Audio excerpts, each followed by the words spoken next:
जैसे बिहार में चुनाव नजदीक आ रहे हैं, वैसे वैसे जो सियासी सरगर्मी है वो भी बढ़ती जा रही है। आज राहुल गांधी बिहार में वोट अधिकार रैली निकालने वाले हैं, जिसमें कांग्रेस समेत आरजेडी के साथ साथ में अन्य विपक्षी दलों की पॉलिटिकल पार्टीज जो हैं वो शामिल होने वाली हैं। तो ऐसे में वोट चोरी के कई आरोप लगते रहे हैं, तो ये माना जा रहा है कि इंडिया अलायंस जनता के बीच में इसी यात्रा के जरिए जाने वाला है और वोट चोरी जो है वो जनता के साथ में साझा करने वाला है। लेकिन ये यात्रा का जो रूट है वो क्या होने वाला है और किस तरीके से अपने एजेंडे को वो चलाने वाले हैं, इसकी पूरी डिटेल देखिए।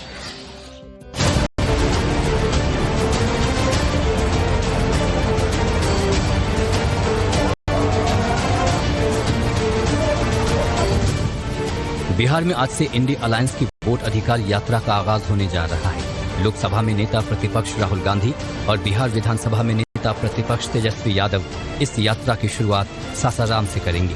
चुनाव आयोग पर वोट चोरी के आरोपों को लेकर विपक्ष की बिहार से सड़क पर उतरने की तैयारी है। मैं सभी बिहार वासियों से अपील करना चाहूंगा कि वोट बचाने, लोकतांत्रिक अधिकारों को सुरक्षित रखने और अपनी पहचान को जिंदा रखने के लिए एक एक बिहारवासी वोटर अधिकार यात्रा का हिस्सा बने। राहुल गांधी भी चुनाव आयोग और बीजेपी पर वोट चोरी को लेकर मिली भगत के आरोप लगाते रहे हैं। ऐसे में ये यात्रा सासाराम से शुरू होकर 30 जिलों तक पहुंचेगी। 16 दिन तक चलने वाली इस यात्रा का समापन पटना में बड़ी रैली के साथ होगा। ये 16 दिन की यात्रा है, 1300 किलोमीटर की यात्रा है। सासाराम से शुरू होगी, पटना में 1 तारीख को एक विशाल रैली में समाप्त होगी। ये आपने देखा, श्री राहुल गांधी, श्री तेजस्वी यादव, हमारे तमाम अलायंस के पार्टनर्स वहां बिहार में शामिल होंगे।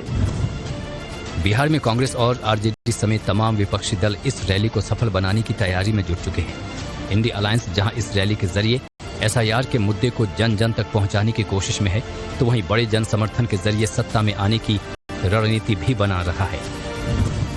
चुनाव आयोग इस तथाकथित डबल इंजन का एक डब्बा बन के रह जाए, ये स्वीकार्य नहीं होगा।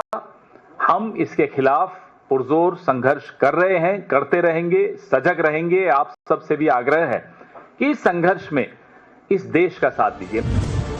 इस यात्रा के जरिए इंडिया अलायंस का मकसद केवल वोट चोरी जैसे मुद्दे ही नहीं, बल्कि बिहार की कानून व्यवस्था और डबल इंजन सरकार के काम और बिहार में युवाओं के लिए रोजगार, पलायन और शिक्षा जैसे बुनियादी मुद्दों को उठाना है। ऐसे में बिहार के वोटर को इंडिया अलायंस खुद से कितना जोड़ पाएगा, ये बड़ा सवाल रहेगा।